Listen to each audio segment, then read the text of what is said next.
kiosco.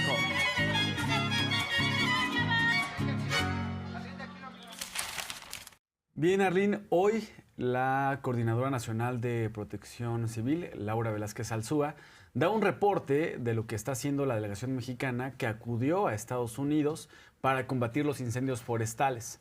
Se habla que ya son más de 15,000 hectáreas las que han sido afectadas por el fuego y desde el 11 de enero una delegación mexicana conformada por funcionarios de Cancillería, de Relaciones Exteriores, también de la Coordinación Nacional de Protección Civil, también de la Secretaría de la Defensa Nacional y de la Comisión Nacional Forestal, la CONAFOR, son los que acudieron allá a California pues para trabajar, apoyar a los hermanos estadounidenses y no perder de vista también que en California es uno de los estados donde hay mayor población de mexicanos que viven, trabajan y estudian de manera honesta. México apoya pues a todos, todo quien lo necesite, Arlene. Así es, algo que representa al gobierno mexicano es la solidaridad que existe, no solo entre nosotras y nosotros como mexicanos cuando se ha requerido, sino también hacia otros países. Y no es para menos, 70,000 personas afectadas.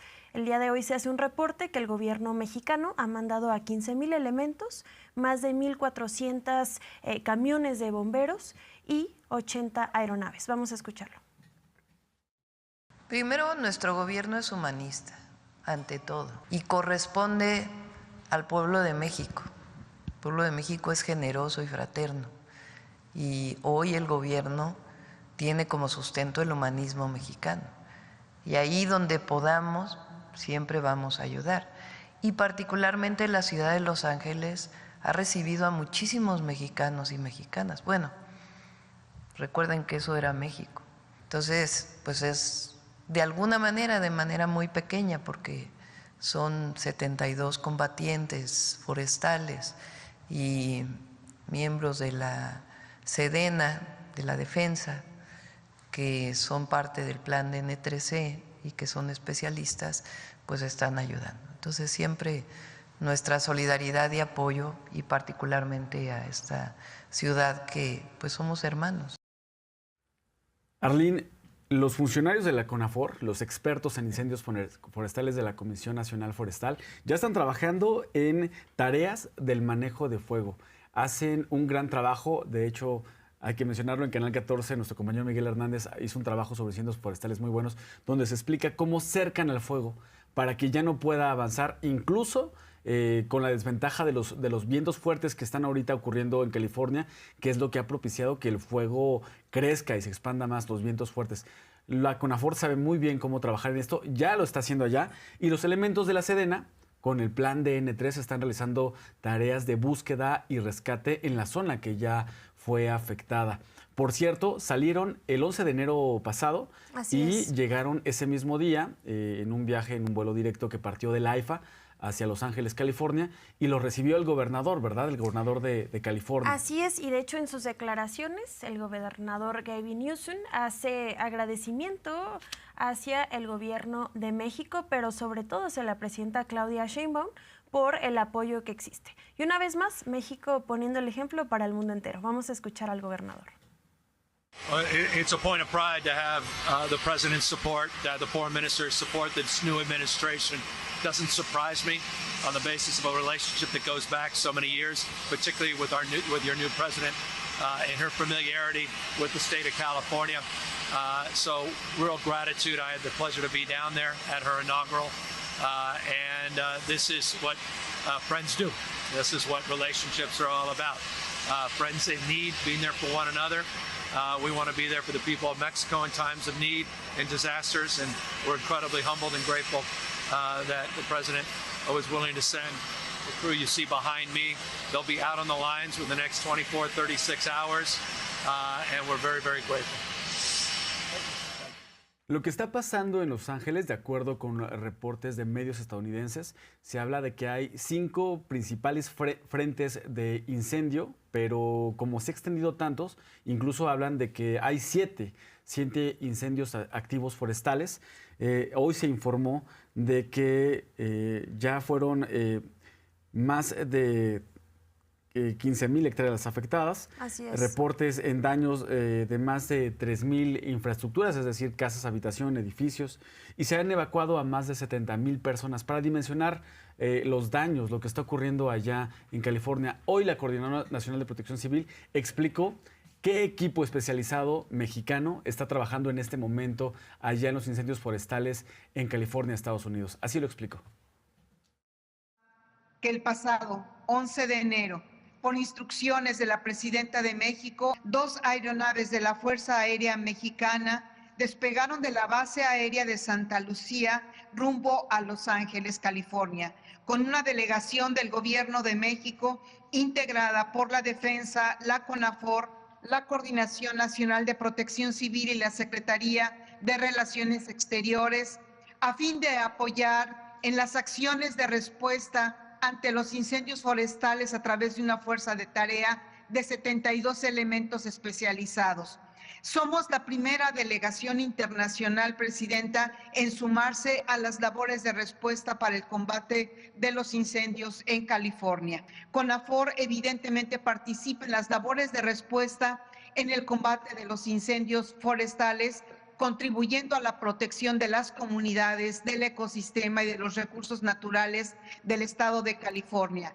La defensa, reforzando las labores de búsqueda y rescate en las zonas de difícil acceso, que el Batallón de Atención de Emergencias de la Defensa está contribuyendo con el Departamento contra Incendios del Gobierno de California de una manera coordinada con tareas específicas. Se prevé un despliegue para realizar labores de búsqueda y rescate en la infraestructura y viviendas afectadas. Las brigadas de la CONAFOR que están avanzando en la construcción, en la ampliación de brechas cortafuego. Estamos trabajando en unidad, Presidenta, conforme sus instrucciones. Es una coordinación absoluta con el Gobierno de California a favor de la población y refrendando nuestra hermandad y solidaridad entre los pueblos de México y de los Estados Unidos. Este es el reporte que hace la coordinadora, donde se han enviado a 72 mexicanos expertos para combatir el incendio, así como poniendo el ejemplo también para que otros países se solidaricen con Estados Unidos. Más allá de elecciones, de política, es importante que recordemos que todas y todos somos humanos. De hecho, como lo mencionas, México es el primer país que llega a California para trabajar en este tema de los incendios forestales, Arlene. Bien, esta mañana también estuvo en la conferencia matutina Martí Batres, el director general del ISSSTE, y habló de cómo se está trabajando para transformar al ISSSTE en 2 frentes. Uno es en materia de seguridad social, para mejorar los servicios para los trabajadores, y otro para transformar al ISSSTE en materia de combate a la corrupción y fortalecimiento financiero.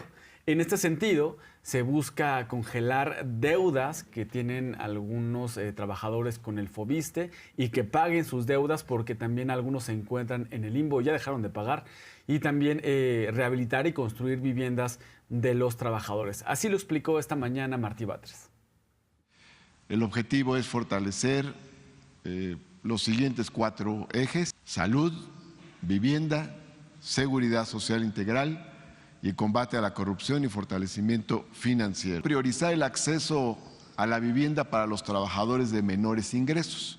Beneficiar a más de 400,000 acreditados de FOBISSSTE. El FOBISSSTE tiene algo más de 800,000 créditos activos, pero estos beneficios van a llegar a más de 400,000, o sea, se va a beneficiar a la mitad de los acreditados, condonar las deudas de los derechohabientes que ya pagaron más de 2 veces su vivienda, que ya no paguen más.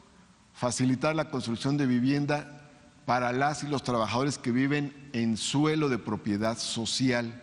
Proponer la reforma al ISSSTE, a la ley del ISSSTE, para que el FOBISSSTE pueda adquirir, rehabilitar, mejorar y construir vivienda que sea adquirida por los trabajadores o rentada a bajo costo. Es garantizar que todas las personas trabajadoras que soliciten préstamo individual lo obtengan. Vamos a hacer una revisión integral y el estudio necesario para mejorar las pensiones más bajas. Qué bueno que se trabaja en este tema de la vivienda, quienes adquieren una vivienda a través de un crédito Foviste, porque también en los mensajes que llegan en redes sociales a la Mañanera 360 hablaban, se está trabajando del Infonavit y ¿qué pasa con los del Foviste? Aquí ya se están presentando acciones.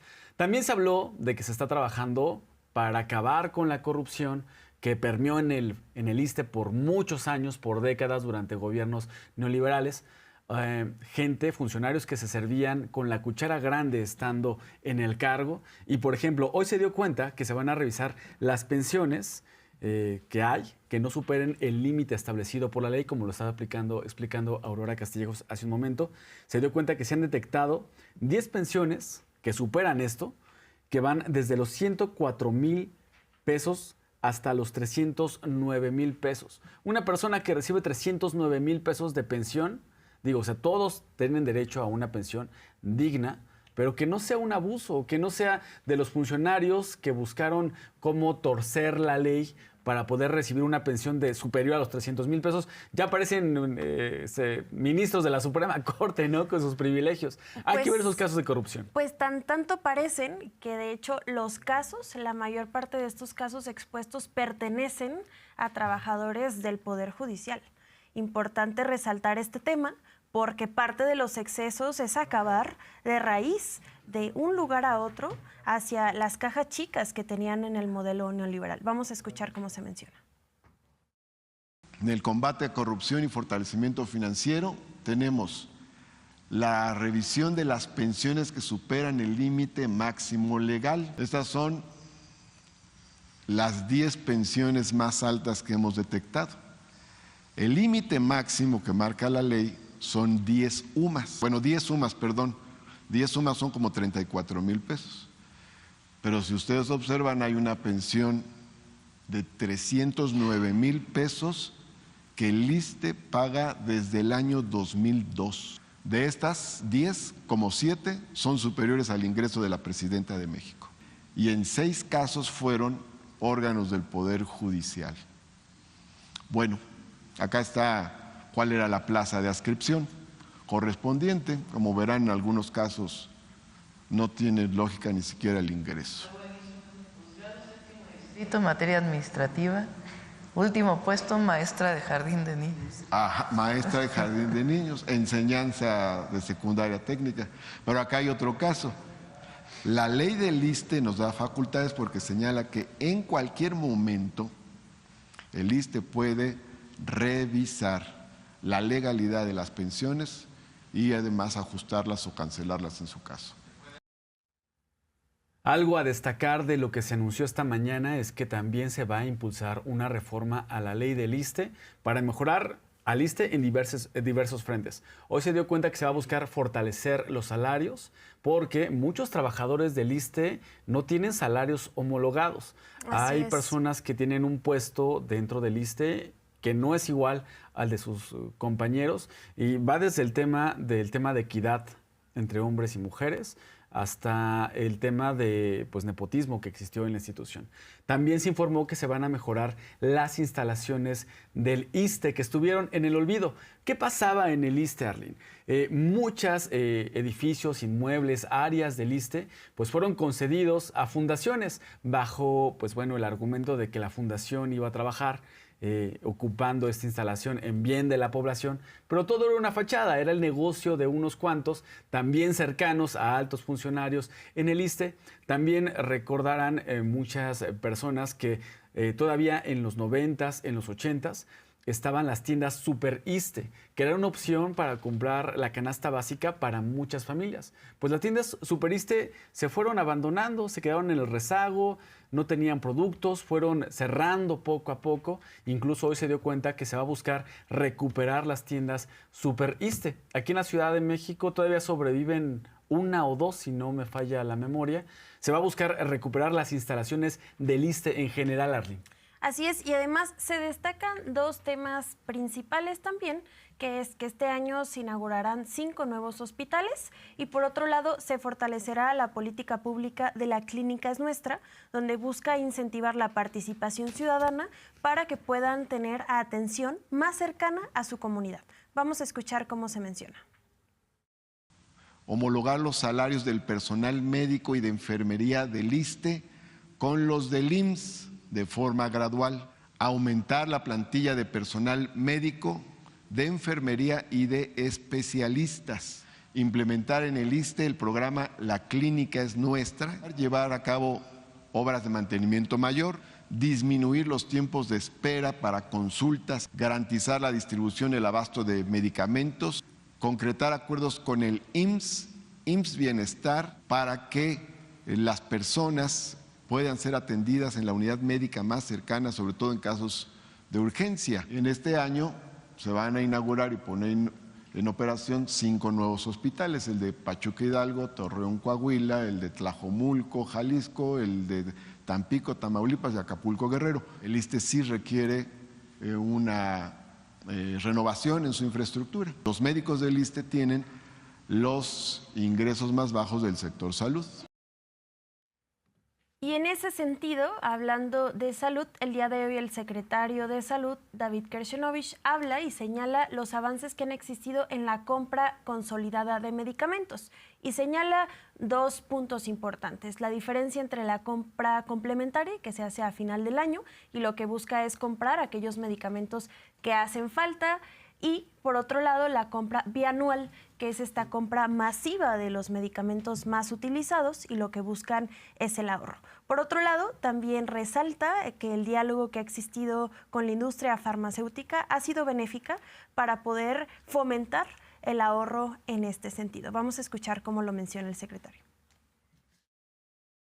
La compra de medicamentos tiene 2 vertientes distintas. Una que escucharán dentro de unos momentos de parte de nuestro subsecretario Eduardo Clark, tiene que ver con que hay que diferenciar 2 compras distintas. Una que es la compra complementaria de medicamentos que ocurre a fin de año y la cual empieza ya a estar siendo distribuida. Por ejemplo, la dapaglifosina para diabetes está ya siendo distribuida en todo el país. Y la otra que tiene que ver con la compra bianual. Y quisiera resaltar el concepto de bianual porque eso nos va a permitir de tal manera que podamos, que en el caso de que haga falta un medicamento, se pueda comprar en forma anticipada o en caso de que haya un exceso se pueda hacer un ajuste a los medicamentos. El otro punto que quisiera resaltar es el diálogo que se ha establecido con la industria farmacéutica, que ha permitido también ir avanzando en lo que tiene que ver en cómo hacer mucho más óptimo el proceso de la compra de medicamentos. Arlene, hay que destacar que con la compra consolidada de medicamentos ya se ha logrado un ahorro de 30,000 millones de pesos. ¿Por qué? ¿Qué sucedía en nuestro país con el tema de los medicamentos? Durante el periodo neoliberal, durante los años 90, todavía los 2000, 10 empresas ligadas a políticos, a personajes de la cúpula política de este país, tenían farmacéuticas o eran socios, negocios con farmacéuticas, y ellos eran los ganones. Les decía al gobierno de México, a mí me tienes que comprar los medicamentos, y los políticos dicen, esta empresa farmacéutica está relacionada con tal político, ahí te va el contrato. Y 10 empresas vendían los medicamentos al gobierno, le vendían 10,000 millones de pesos al gobierno, y justamente cuando inician los gobiernos de la transformación, que se les cierra la puerta a la corrupción, y se denuncia lo que estaba pasando con el tema de medicamentos, justamente pues salen las voces de no hay medicamentos, ¿no? Recordarás, Arlene, el tema de los medicamentos oncológicos, que durante la administración pasada fue un tema que sonó mucho. Curiosamente, quien organizaba, quien trataba de salir a los medios con temas de no hay medicamentos, eran precisamente gente que estaba organizada por personajes de oposición.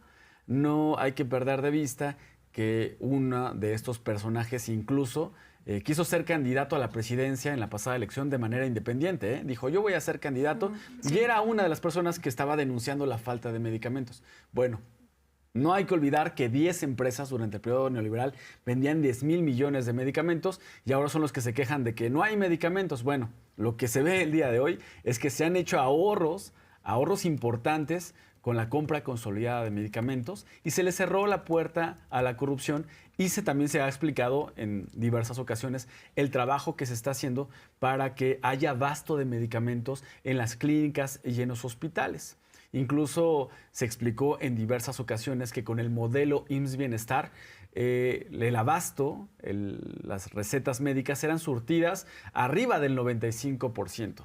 Se está trabajando para que precisamente el modelo IMSS Bienestar se consolide como uno de los mejores sistemas públicos de salud del mundo. Hoy, Eduardo Clark, subsecretario de Salud, señaló que hasta el día de ayer ya se habían licitado el 73% de las adquisiciones de medicamentos. Así lo comentó. Esta compra consolidada involucra la participación de 26 instituciones del Estado mexicano, que incluyen el IMSS, el ISSSTE, el IMSS Bienestar, los Institutos Nacionales de Salud, los Hospitales Nacionales de Referencia, la Secretaría de Marina y los Servicios de Salud de Pemex. Siguiente. En términos generales, cuando iniciamos el proceso de evaluación de la demanda, es decir, las necesidades del sector, entre todas las instituciones que les mencionaba, se identificó la necesidad de adquirir 4.982 millones de piezas. Esto a un precio histórico similar o relativamente en términos de 338,000 millones de pesos. Derivado de los procesos de licitación más los procesos de negociación de las claves de fuente única y patente de los medicamentos de más alto costo, hemos tenido ofertas para el 97.6% de las piezas solicitadas por el sector, es decir, prácticamente la totalidad de lo que está demandando el sector.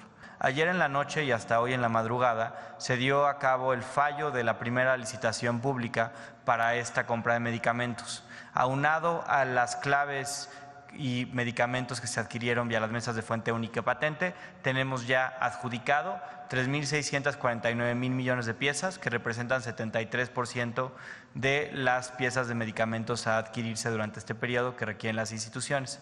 Pero adicionalmente tenemos 1.218 piezas, que son el 24.4%, en donde tenemos oferta, es decir, hay un proveedor o más de un proveedor que quiere proveerlas, que tiene capacidad de hacerlo, que en la licitación le faltó hacer alguna corrección documental o técnica. Es decir, tenemos la capacidad y estaremos adjudicándolas en los siguientes días, pero lo importante es decir, tenemos oferta para el 97.6% de las piezas solicitadas de manera conjunta por todas las instituciones.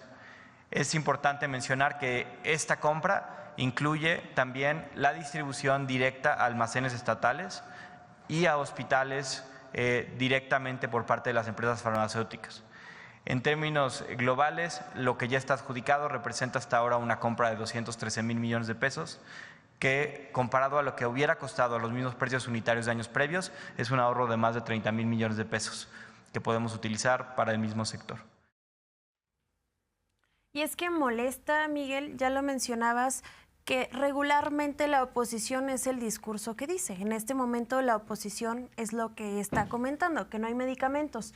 Pero cuando ellos gobernaban, decían que no había dinero para comprar estos medicamentos, lo cual vemos que es completamente falso. El dinero sí existía, pero lo que hacían era desviarlo. Y esto me recuerda al caso de Veracruz con el exgobernador Javier Duarte, donde suministró agua destilada a niños con cáncer, haciéndolo pasar por medicamentos para quimioterapias. Y también compró 70,000 pruebas falsas de SIDA.